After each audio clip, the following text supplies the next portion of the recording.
NDA के नेता चुन लिए गए। ये मोदी सरकार नहीं है। खुद भी बोलना बंद कर दिया। ये जो अहंकार और गुरूर था उसको नापने के लिए चंद्रबाबू नायडू और नीतीश कुमार जी काफी है। अब वो अहंकार और गुरूर नहीं चलेगा। अब वो मंत्रियों का चिल्लाना नहीं चलेगा। अच्छा ये है कि इन दोनों की राजनीति में कुछ नॉन निगोशिएबल है। ये प्रधानमंत्री जी और उनकी टीम को झूठ नहीं बोलने देंगे। एनडीए के नेता चुन लिए गए। ये मोदी सरकार नहीं है। खुद भी बोलना बंद कर दिया। अचानक एनडीए के प्रति और गठबंधन के प्रति ममत्व जाग रहा है। ये जो ममता है ना, ये 239 सीट की वजह से ममता आई है। हमें उम्मीद है कि ये जो अहंकार और गुरूर था उसको नापने के लिए चंद्रबाबू नायडू और नीतीश कुमार जी काफी है। मुझे बेहद खुशी है, मैं कहूं कि बीजेपी की पार्लियामेंट्री बोर्ड की बैठक नहीं हुई, सीधे एनडीए की हुई।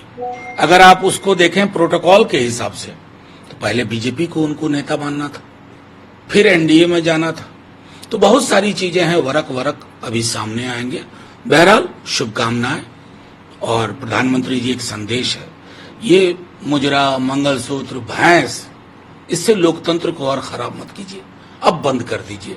चुनाव हो गए और अगले चुनाव में भी ये मत करिएगा। कल बैठक हुई, पूरी समीक्षा भी हुई, आगे का प्रारूप हुआ, लेकिन आप लोकसभा की तस्वीर जो इस बार देखेंगे ना, आधी आधी दिखेगी, लगभग आधी आधी। अब वो अहंकार और गुरूर नहीं चलेगा।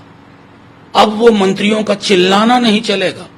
मैं बार बार दोहरा रहा हूं, चंद्रबाबू जी या नीतीश बाबू आपके साथ हैं, लेकिन उन दोनों की अपनी एक पृष्ठभूमि है और वो पृष्ठभूमि उनको मोदी तेरे सुबह की जय, मोदी तेरे शाम की जय, ये कहने की इजाजत नहीं देती है। और ये लोकतंत्र के लिए सुखद कभी था भी नहीं। दोस्त तो हैं ही। 19 का चुनाव तो हम साथ में लड़े थे। खुद चंद्रबाबू जी से हम लोगों के बहुत इंटरेक्शन हुए। उस समय की भी सारी चीजें हैं पब्लिक डोमेन में। नीतीश जी के साथ तो हम रहे, हाल तक रहे, जनवरी के महीने तक रहे।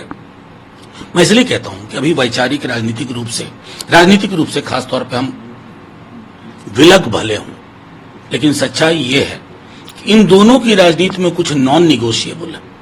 ये प्रधानमंत्री जी और उनकी टीम को झूठ नहीं बोलने देंगे, धार्मिक ध्रुवीकरण नहीं करने देंगे, ये सब तो। और उसके बाद अगर ये सब नहीं करने देंगे तो बीजेपी पर बची क्या मोदी जी वाली 0 सन्नाटा। सबको कहीं ना कहीं नुकसान उठाना पड़ा है, खुद बीजेपी को बहुत नुकसान उठाना पड़ा है। आप जिम्मेदारी देवेंद्र फडणवीस साहब ने ली है, उन्होंने कहा है कि मेरी जिम्मेदारी, उन्होंने पद भी छोड़ा है, क्या करना है? देखिए, ढाल बनने की कोशिश की है उन्होंने, लेकिन मामला दिल्ली का है। दिल्ली ने खराब किया महाराष्ट्र को। ये तो स्वीकारोक्ति सब लोग करते हैं। और अगर आपको स्मरण हो, आपने जब भी सवाल पूछा था मुझसे शिवसेना या एनसीपी के बारे में, तो मैंने कहा था कि सांसद विधायक ले जाओ, पार्टी उधर शरद पवार जी के साथ है, वोटर उनके साथ। पार्टी उद्धव जी के साथ है, वोटर उद्धव जी के साथ है। I stand vindicated. जो मैंने कहा, हमने कहा, वही सच साबित हुआ। पार्टी चुराने की जो पॉलिटिक्स थी ना, पार्टियों में डकैती, डाका डालने की। अब देखिए, बीजेडी हर चीज पे इनके पक्ष में खड़ी रही। एंटी पीपल बिल तक पर इनके पक्ष में रही। किसान वाले बिल पर मैं उसका हवाला दे रहा हूं। एनसीटी दिल्ली का मामला था, आज क्या कर दिया बीजेडी को। ये सब के लिए एक सिग्नल है कि मोदी जी और अमित शाह वाली जो बीजेपी है ना, वो अटल जी वाली बीजेपी नहीं है। वो तो मान ले, कभी हम यूज एंड थ्रो कहते हैं, ये लोग तो ईच एंड स्वालो, ये तो निगल जाने वाले लोग हैं।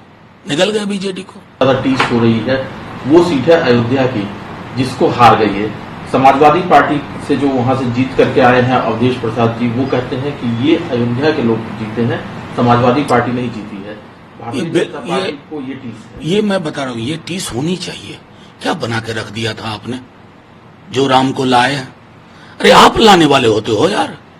और उस मुगालते में अपने को भगवान बता बैठे, तीसरे चरण के बाद, चौथे चरण के बाद।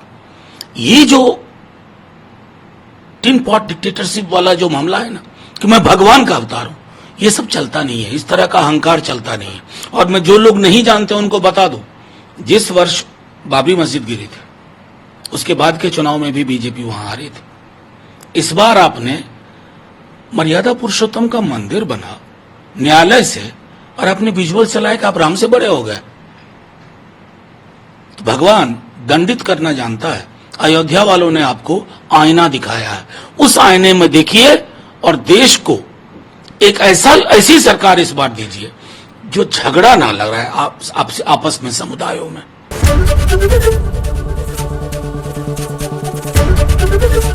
एबीपी गंगा, खबर आपकी, जुबान आपकी।